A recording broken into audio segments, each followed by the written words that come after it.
अक्टूबर का एक खुशगवार दिन। हमने फैसला किया कि हम देओसाई प्लेन्स के अंदर कैंप में रात बसर करेंगे। ये सब इतना आसान न था जितना हम समझ रहे थे। देओसाई में पारा रात को मनफी में चला जाता है, ऑक्सीजन की भी कमी हो जाती है। इसके अलावा ब्राउन बेयर, स्नो लेपर्ड, भेड़िए और दूसरे जानवर भी बहुत आम हैं। लेकिन फैसला तो हो चुका था। हर फैसले के दो मुमकिन आउटकम्स होते हैं, सिला या खुमियाजा।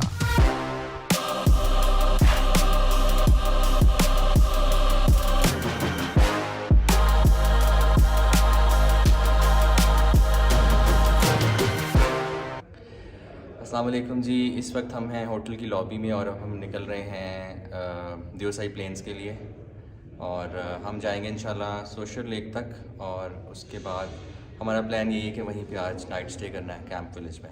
एक्साइटेड? इंशाल्लाह। अल्लाह हाफ़िज़।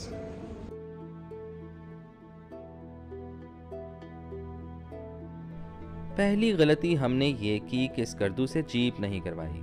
हमारा ख्याल था कि आगे देओसाई नेशनल पार्क से पहले शायद कोई पॉइंट होगा जहाँ से जीप वगैरह मिल जाएगी, लेकिन ऐसा नहीं है। लिहाजा आप ऐसी गलती मत कीजिएगा और स्कर्दू से ही जीप या 4 व्हील ड्राइव गाड़ी बुक करवा के जाइएगा।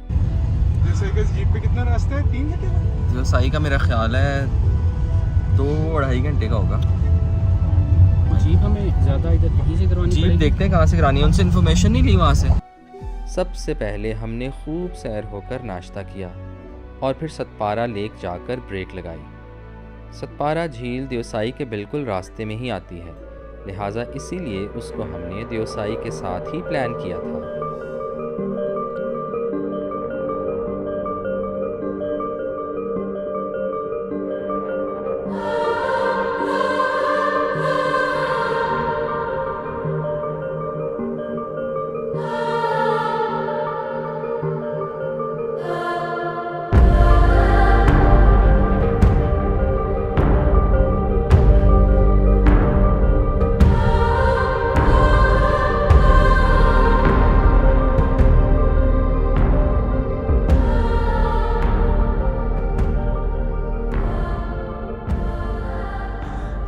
इस वक्त मैं खड़ा हूँ सतपारा लेक पे।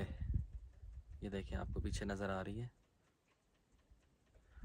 काफ़ी बड़ी झील है और हम यहाँ तक आ गए। हमने जाना है देओसाई प्लेन्स और यहाँ आके हमें पता चला कि हमें जीप पे ही आना चाहिए था और जीप नीचे से लेनी थी। हमारा ख्याल ये था कि शायद आगे कोई पॉइंट होगा जहाँ पे जीप्स मिलेंगी, लेकिन ऐसा नहीं है। इसलिए अगर आपने आना है तो आप स्कर्दू से ही जीप जो है उसको बुक करा के फिर आइएगा। क्या टाइम क्या हुआ है? 1 बज गया है। 1 बजे निकल रहे हैं हम सतपारा से। सतपारा एक कुदरती झील है जिसमें सतपारा स्ट्रीम से पानी आता है, जो कि असल में देओसाई प्लेन्स से ही निकलती है। इस झील पर एक डैम बनाया गया है जिसे सतपारा डैम कहते हैं और स्कर्दू शहर की पानी की ज़रूरियात इसी डैम से पूरी होती हैं। इतना खूबसूरत पानी का रंग मैंने आज तक किसी झील का नहीं देखा।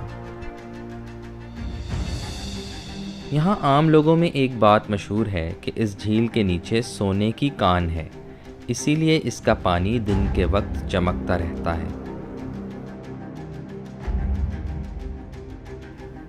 इस झील से जब आप देओसाई प्लेन्स की तरफ निकलते हैं तो थोड़ा आगे आपको अपने दाएं तरफ सतपारा गांव नज़र आएगा।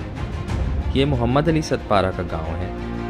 मोहम्मद अली सतपारा पाकिस्तान के वो माउंटेनियर थे जो केटू समिट के दौरान लापता हो गए थे।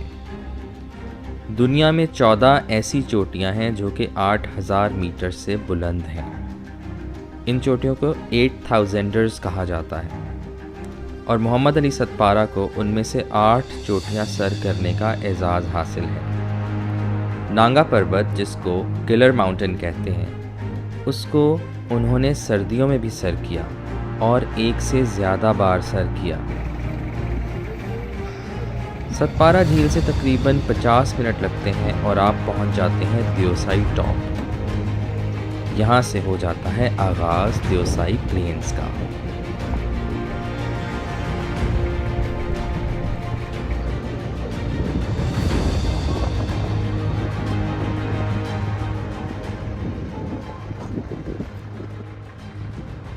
ये हम पहुंच गए हैं द्योसाई प्लेन्स पे। आपको ये नज़र आ रहे हैं, बड़े खूबसूरत।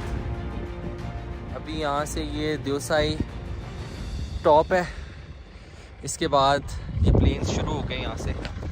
और इंशाल्लाह यहाँ से जो बड़ा पानी है वो 40 मिनट का रास्ता है, और उसके बाद सोशर लेक फर्दर आई थिंक उतना ही शायद टाइम लगेगा, लेकिन अभी जाके देखते हैं।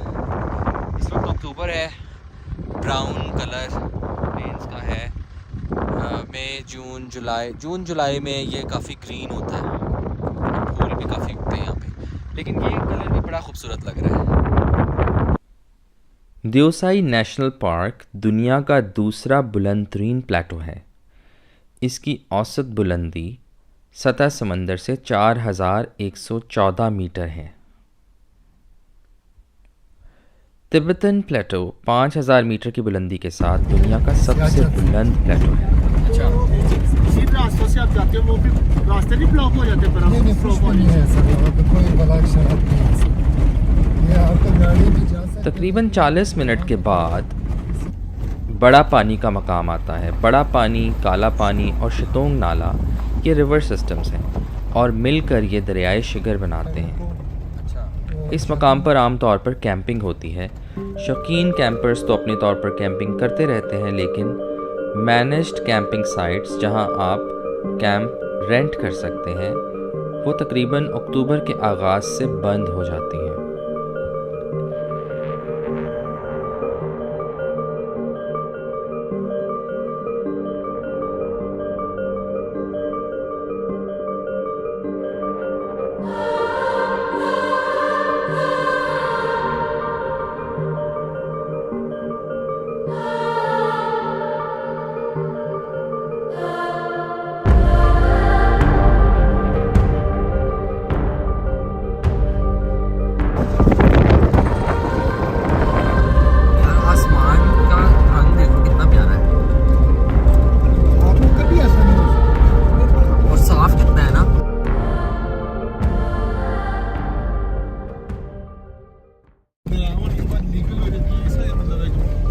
थोड़ी देर के बाद छोटा पानी का मकाम आ जाता है।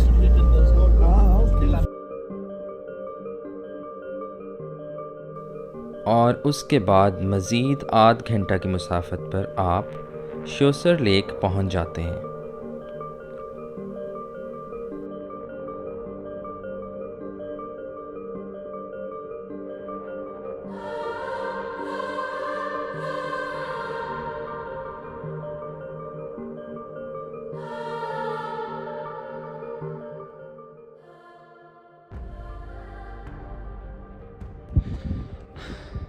आखिरकार हम सोशर लेक पे पहुंच गए।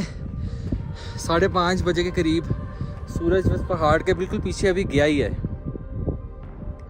बहुत ज़्यादा सर्दी है, बहुत सर्दी है। उफ, इतनी खूबसूरत झील है ना ये, माशाल्लाह। It's one of the beautiful lakes जो आज तक मैंने देखी है ना।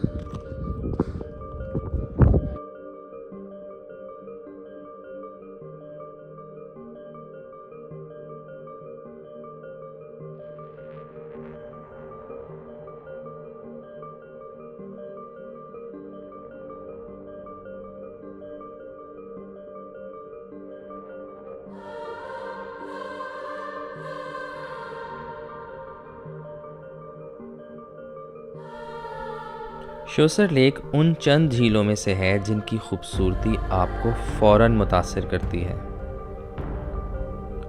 शोसर लेक पर हमारी मुलाकात हुई एक जर्मन टूरिस्ट से जो तन्हा कैंपिंग करने के इरादे से यहाँ मौजूद थे। Sorry, tell me your name again. My name is Till. Hi Till. I hope you're enjoying here. So Till is alone here and he's going to install his camp and he's visiting this place. He's from Germany. Is it? Which place from Germany? From Cologne. in the west of Germany, Okay. far in the west. It's very, very good to see you here, honestly, because it's very encouraging to see, you know, foreigners visiting our country. Oh yeah, I think when more people would know how beautiful Pakistan is, more people would come here.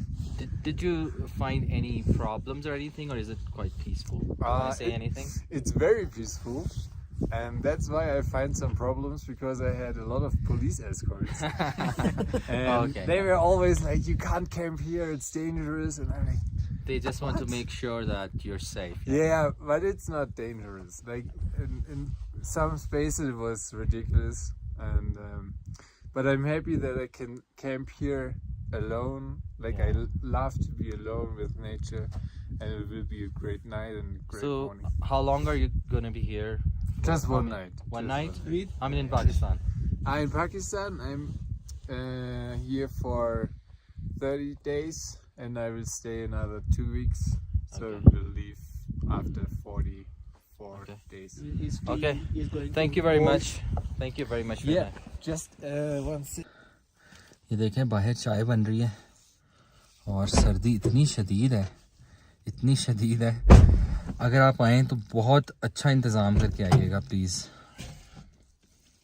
बहुत ज़्यादा सर्दी है, रात को यहाँ पे minus में temperature होता है। वाह जी ज़बरदस्त यार, ये बड़ा अच्छा काम किया तुमने। जल गई आग? आप कह रहे थे जलती नहीं है। अच्छा, मुश्किल से जली है वैसे।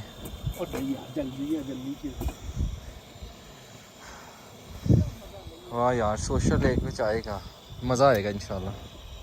कर लो जड़िया चीज़ा ले आए हो यार नहीं लाना बीवी मैं थोड़ी देर अंदर बैठ रहा हूँ, मेरे ना हाथ बहुत ठंडे हो रहे हैं। बैठ तो बैठ उफ, मैं गाड़ी में आके बैठा हूँ, मेरे जो हाथ है ना बिल्कुल फ्रीज हो गए जैसे।